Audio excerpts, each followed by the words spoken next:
Eu acho que o principal ponto, Lê, para a gente trabalhar sellout é você treinar o canal, né? Então, poxa, você vendeu ali para uma loja que vai, né, vender o seu produto para o consumidor final, por exemplo, né? Quanto mais você se aproxima, quanto mais você cria relacionamento com essa empresa, né? E relacionamento que eu digo é você conversar com as pessoas, de repente, do balcão, né? Se for uma loja, do balcão, se for alguma empresa que vende isso daí de outra forma, conversar com os vendedores. Né? A partir do momento que você treina as pessoas que vão vender, né, que vão revender o seu produto para o próximo consumidor ali, quanto mais você treina esse vendedor, né, melhor a capacidade que ele tem de vender o seu produto. Né? Então, o que acontece? Né? Vamos supor que você vendeu ali eu trabalhei com uma empresa que vendia ração, por exemplo. Né? Então, você vende ração para o distribuidor, né? O distribuidor vai vender para a loja, né? Ou você vende direto para uma rede de lojas. Você precisa treinar as pessoas do balcão. Né? Então, o consumidor chegou lá, ele quer entender qual que é a melhor ração para o pet dele lá. O vendedor da ponta, lá naquela loja, precisa saber explicar por que a sua ração é melhor do que a do concorrente, qual que são os diferenciais da sua ração, né? Por que ele deve optar pelo seu produto e não pelos outros. Principalmente se você não tem um apelo tão grande de preço, né? Se o seu produto ele é um pouco mais caro na prateleira, né, você precisa treinar esse vendedor para falar assim, cara, esse daqui, apesar de ser um pouquinho mais caro, ele tem XYZ que vai ser legal pra caramba para você. Né, eu te recomendo essa ração aqui. Ah, mas e essa? Ah, essa daqui eu não conheço muito bem. Porque talvez eu não recebi o treinamento adequado desse outro distribuidor. Eu sei que essa daqui ela é muito legal por causa disso, disso e disso. Né? A gente já treinou alunos, né, que vendiam, poxa, bicicleta, né, de 30, 40, 60 mil reais. Né? Ele vende para a loja precisa revender essa bicicleta, né, pro esportista, pro atleta lá na frente. Cara, é uma bike extremamente cara, né? A pessoa da loja precisa saber explicar, né, quais são as vantagens daquela bicicleta, o que ela tem de diferente das outras, que justifica aquele valor. Né, o que ele vai ter de diferente, por que ela custa tão caro, quais são as vantagens que ele vai ter, o que aquela bike oferece. Né? Uma vez que você treina o lojista se sente mais seguro para oferecer essa bike. Né? Porque é uma bike de alto valor agregado.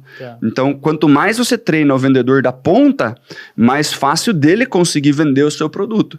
Né? O vendedor da ponta ele vai ter mais familiaridade e ele vai ter mais segurança em vender os produtos que ele conhece. Né? Como ele está mais longe da indústria, nem sempre ele tem todas as informações necessárias para fazer uma boa venda. Então a gente precisa apostar em relacionamento e treinamento para esses vendedores da ponta.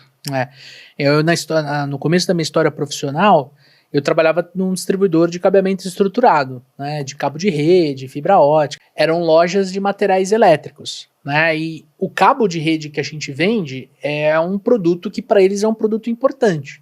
Então eu pegava as lojas que não tinham o volume de vendas que eu achava ideal e tinha um porte de outras lojas da minha carteira que tinham, né? Eu falei, pô, essas lojas são muito parecidas, por que uma vende bem e a outra não?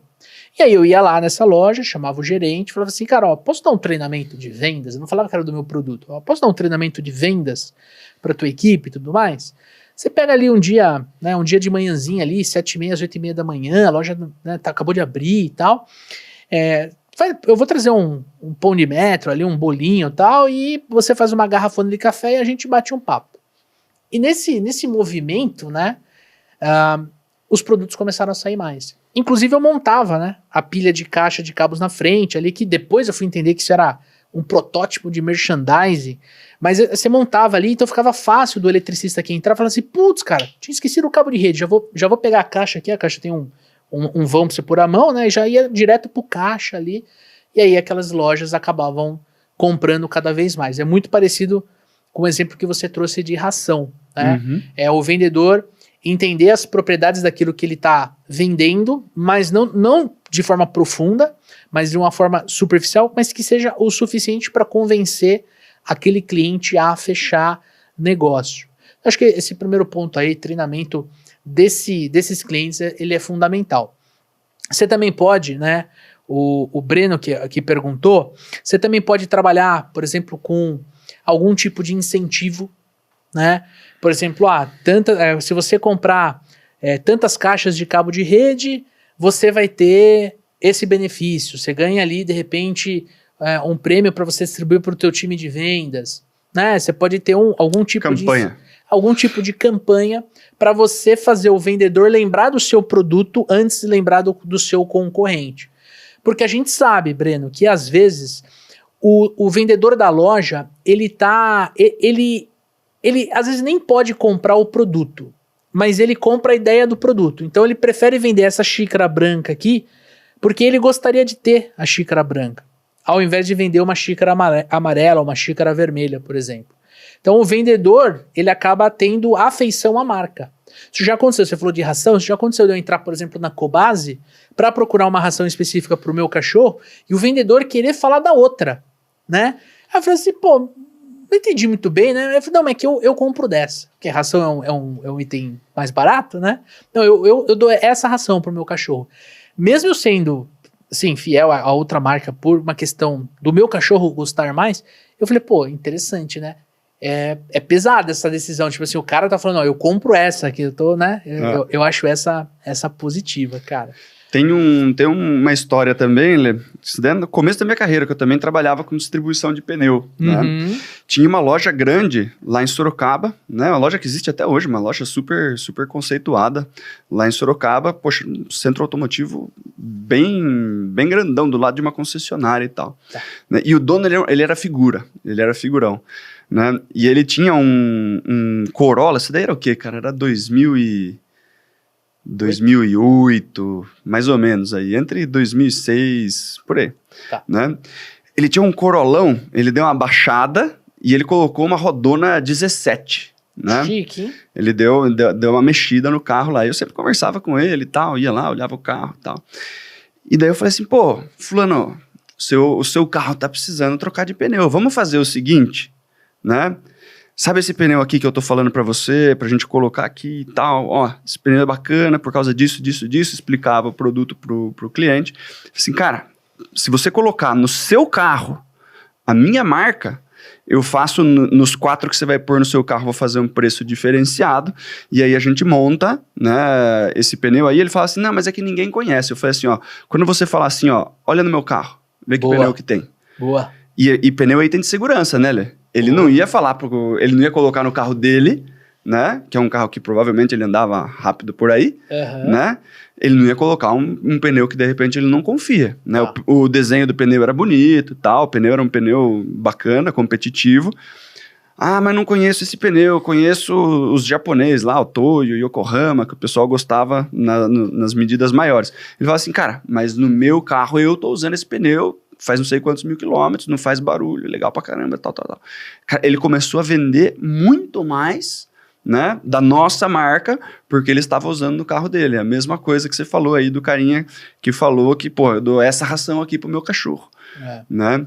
Então você tem um argumento ali de tipo, eu confio bastante, né, tanto que eu estou usando. Isso passa por 2 viés que eu acho interessante quando a gente fala de sellout. O primeiro deles é o relacionamento. Então, você citou um exemplo. É o teu cliente se relacionando com o cliente dele e falando assim, olha, eu uso. Então tá aqui, é positivo, né? Só que o que eu queria trazer para o Breno, né, é que os seus vendedores têm que se relacionar com os clientes. E quem são os clientes? É aquela loja, aquela revenda que compra a solução, mas os vendedores que vendem. Você, dentro do teu time, precisa ter vendedores que sejam bons de relacionamento, não só fechadores de pedido. Porque no final do dia, Dani, o que a gente precisa quando a gente fala de sellout é esse relacionamento. Óbvio, estamos trazendo para um contexto de uma revenda, de um produto menos complexo. Se você for, por exemplo, para o varejo alimentício, gôndola do supermercado, a mecânica é diferente. Você tem uma atuação muito mais forte do marketing, fazendo o consumidor entrar naquele mercado e procurar por aquela marca de espaguete, por exemplo, ou aquela marca de molho de tomate. É uma dinâmica diferente. Aí vai entrar muito mais a parte de merchandising, embalagem... Isso, posição, tudo. Altura, enfim. Aí eu acho que a gente perde um pouco do controle porque aqui a gente fala mais de vendas consultivas, a gente fala mais da dinâmica do mundo comercial. Mas o ponto é, o vendedor ele tem que ter um relacionamento com o vendedor da loja. Isso. Então se você, amigo ouvinte, está dentro desse cenário, entenda que você precisa chegar na loja e cumprimentar os vendedores. Você precisa ter um contexto de cada um. De repente, se é uma loja que tem um apelo esportivo, a galera gosta de futebol, saber falar como é que tá o time do cara, como é que tá seu time, fazer uma piada, saber rir da piada do colega. Você tem que ter essa quebra de cintura, né, Dani? Com certeza, cara. Quanto mais você tem relacionamento com as pessoas que vão fazer o seu produto andar mais rápido, né, melhor. Né? Porque se você é xarope, né? Se você não tem relacionamento nenhum, as pessoas vão fazer, né, o mínimo esforço necessário, né? Você passa uma mensagem de arrogância, sabe? Você se distancia muito das pessoas. Então, eu acho que isso mais atrapalha do que ajuda, né? E a gente tem que terminar, eu falei que eram 2 pontos, né? O segundo ponto é você conseguir dar suporte para a revenda. Né? Às vezes o vendedor, você criou um relacionamento com ele lá, e aí o cara tá na frente do cliente dele, e o cliente dele pergunta alguma coisa sobre o produto. Cara, se o cara te liga, atende. Né? Às vezes, não sei o que, manda um WhatsApp. Não, o cara tá precisando de você, ele te ligou, né? Troca uma ideia na hora com ele ali, para você ajudar ele a vender. Se você estiver na região, passa lá, conversa. Óbvio, de novo, depende do contexto do seu produto, do seu processo de vendas. Se você puder, faz isso. Na minha época, né, só para fechar o arco, na minha época, quando eu trabalhava com distribuição de infraestrutura para TI, cabeamento estruturado e tudo mais, eu tinha essa liberdade. Na hora, o WhatsApp não existia, né? Mas na hora me liga aqui que se precisar eu converso com o seu cliente para te ajudar a vender. E às vezes vinha uma dúvida muito cabeluda, a diâmetro do cabo de cobre que passa dentro, e às vezes a gente sabia responder, às vezes a gente, enfim. Mas o cliente final se sentia o quê? Assistido. Eu tô com uns caras que, não é que eles não sabem a informação, mas eles procuraram, eles acharam, eles me ajudaram. Acho que esse é o grande ponto quando a gente fala de sell-in e sell-out. Você me parece ser líder de vendas, né? Deve ter uma equipe, então você tem que estar muito próximo do teu time, né? Você tem que sentir muito, nem você comentou aqui, a galera que está no front, né? Não é só o marketing que vai cuidar disso, você está cuidando como líder, e aí você precisa ter essa percepção de conseguir, né, sentir na equipe o que está funcionando, o que não está funcionando, porque no final do dia você vai precisar analisar esses feedbacks, você vai ter que ajustar a sua estratégia para você entender, dentro da sua curva ABC de clientes, quais são os clientes que você vai dedicar mais tempo, quais são os clientes que você pode soltar um pouquinho, deixar eles andarem sozinho, porque uma coisa é fato, quando você fala de sellout, uma vez que a revenda aprende a vender o teu produto, você não vai ter tanto trabalho quanto você teve no início, que você estava ensinando a revenda a revender o seu produto. É nesse momento que você migra para outro e vai mantendo o relacionamento com a carteira, né, Dani? E quanto mais próximo você tá da equipe, né, desse outro parceiro, mais você sabe que tipo de objeção esses caras estão enfrentando, com quem você está sendo comparado. São informações riquíssimas até para você conseguir abrir novos clientes, né? Porque você entende posicionamento, você entende mercado, você consegue...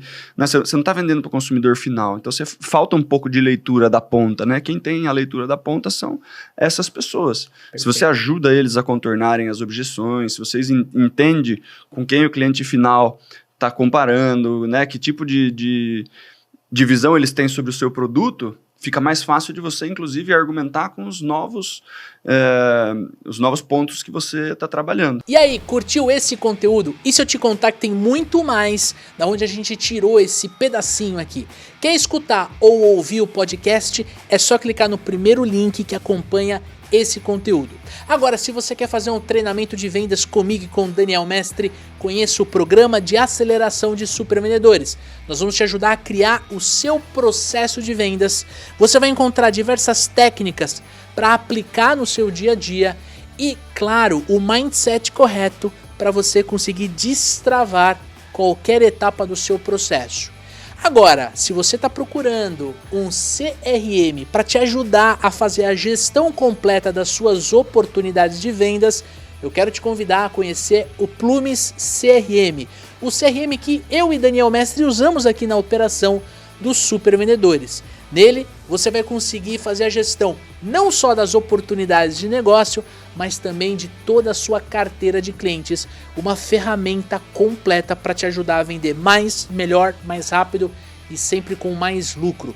Todos esses 3 links estão na descrição desse conteúdo. Eu, se fosse você, ia lá conferir. Tamo junto? Forte abraço, boas vendas e sucesso!